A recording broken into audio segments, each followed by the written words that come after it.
Сайн байцгаана уу? Хог хаягдлыг дахин боловсруулах нь хүрээлэнгүй орчныг бохирдлыг бууруулах, байгалийн нөөцийг хамгаалах, эдийн засгийн үр өгөөжийг нэмэгдүүлэх чухал арга хэмжээ юм. Хог хаягдал гэж юу вэ? Хог хаягдал нь хүний өдөр тутмын үйл ажиллагааны явцад бий болсон хэрэгцээгүй бүтээгдэхүүн юм. Манай улсад хог хаягдлыг дахин боловсруулах 60 гаруй үйлдвэр байдаг байна. Манай улсын хэмжээнд 3.3 сая тонн хог хаягдал гардаг бол нийслэгчид 1.4 сая тонн хог хаягдал хайдаг байна. Хог хаягдлын хэдэн үеийг дахин боловсруулах боломжтой вэ? Нийт хог хаягдлаас 30 мянган тонн шил, 35 мянган тонн хуванцар, 300 мянган тонн хоол хүнсний хог хаягдал,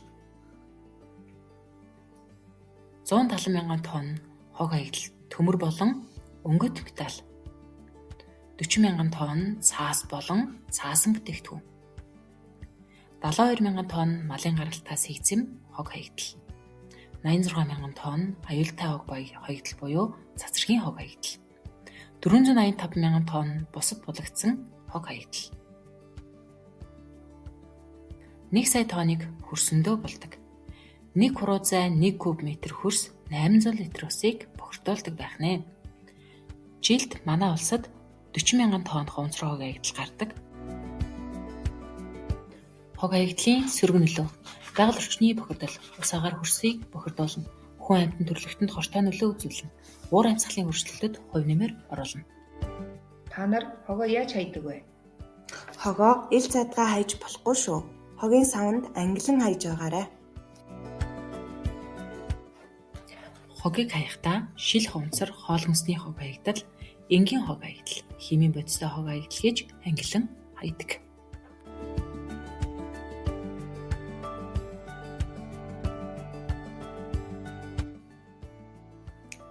Дахин боловсруулах боломжтой хог хаягдлын төрөлдөө хуванцар, металл, цаас зэрэг материалууд ордог.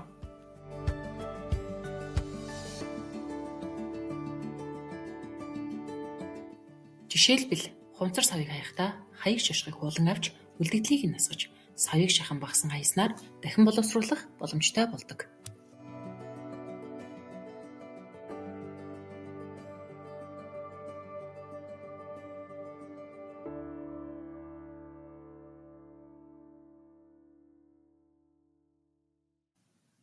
Хог хаягдлыг дахин боловсруулснаар байгаль орчны бохирдлыг бууруулна. Байгалийн нөөцийг хамгаална. Хог хаягдлын хэмжээг багасгана. Иргэдийн хандлага, соёл төлөвшинэ.